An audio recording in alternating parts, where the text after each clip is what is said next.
इसमें सब ही लिखा रखा है। सत्यार्थ प्रकाश के चौथे समुल्लास में महर्षि स्वामी दयानंद जी महाराज ने बड़ी कृपा करके गृहस्थ आश्रम प्रकरण को लिखा है। धरती पर स्वर्ग कैसे बने, ये सत्यार्थ प्रकाश में गृहस्थ आश्रम प्रकरण में लिखा स्वामी जी ने।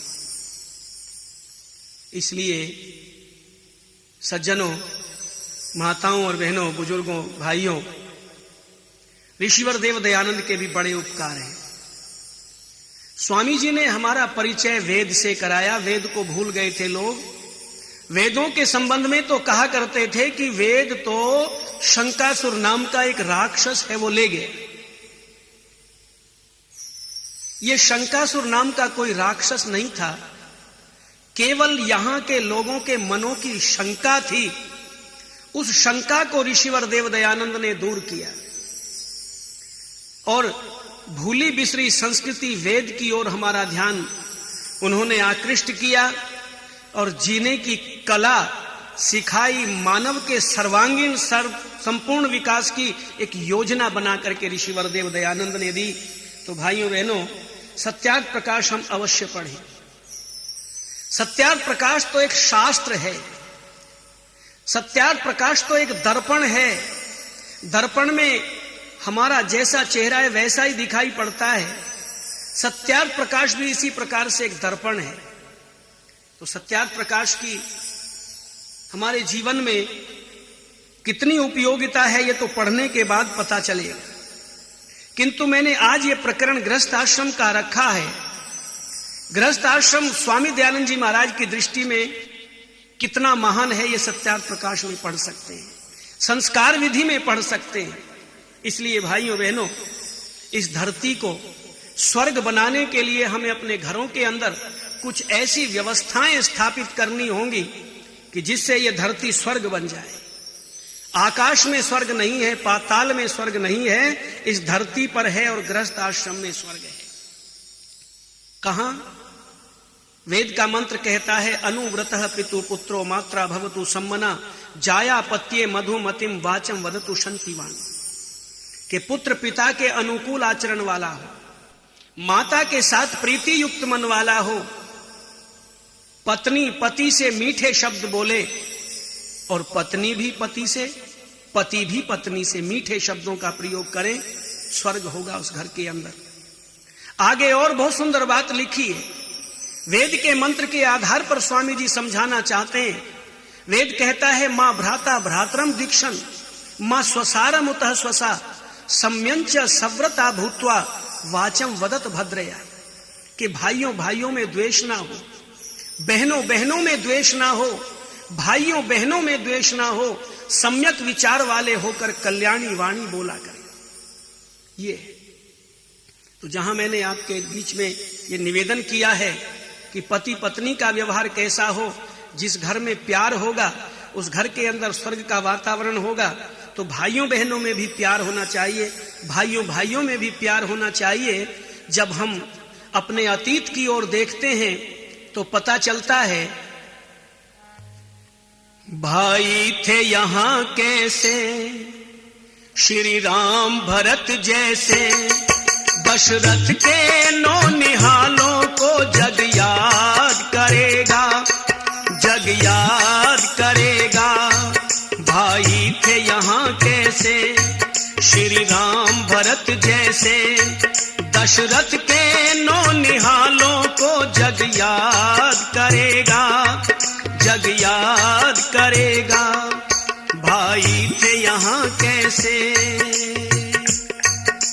पता चला जब वन से आ गए रघुराई, चल दिया खड़ाऊं सिर पर रख करके भाई।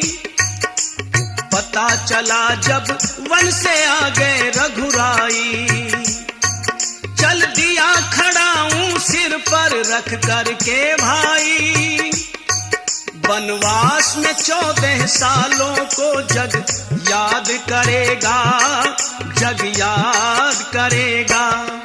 भाई थे यहाँ कैसे श्री राम भरत जैसे, दशरथ के नौनिहालों को जग याद करेगा, जग याद करेगा।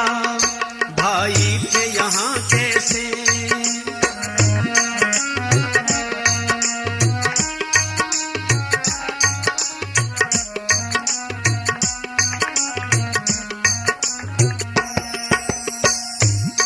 सुनी थी अयोध्या आज स्वर्ग का धाम बने, सुनी थी अयोध्या आज स्वर्ग का धाम बने। हो भरत के मन की चाही राजा राम बने, हो भरत के मन की चाही राजा राम बने। इन त्याग के मस्त ख्यालों को जग याद करेगा, जग याद करेगा। भाई थे यहाँ कैसे श्री राम भरत जैसे, दशरथ के नौनिहालों को जग याद करेगा, जग याद करेगा।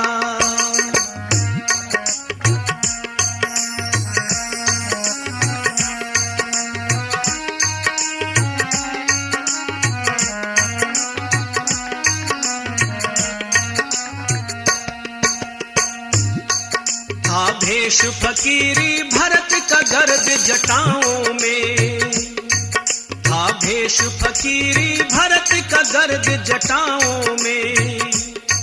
चरणों में राम के गिरा उठा लिया बाहों में, चरणों में राम के गिरा उठा लिया बाहों में।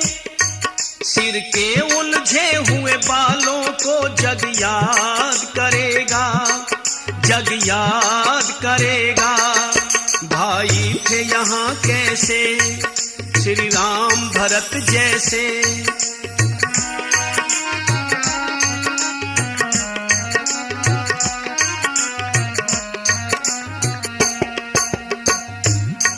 सुग्रीव विभीषण कर्मठ थे खोए खोए, सुग्रीव विभीषण कर्मठ थे खोए खोए।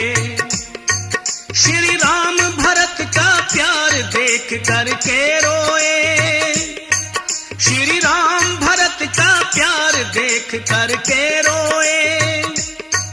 आंसुओं से भीगे गालों को जग याद करेगा, जग याद करेगा।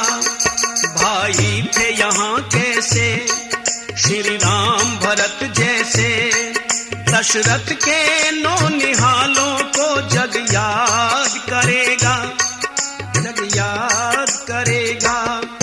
भाई थे यहाँ कैसे श्री राम भरत जैसे, भाई थे यहाँ कैसे श्री राम भरत जैसे।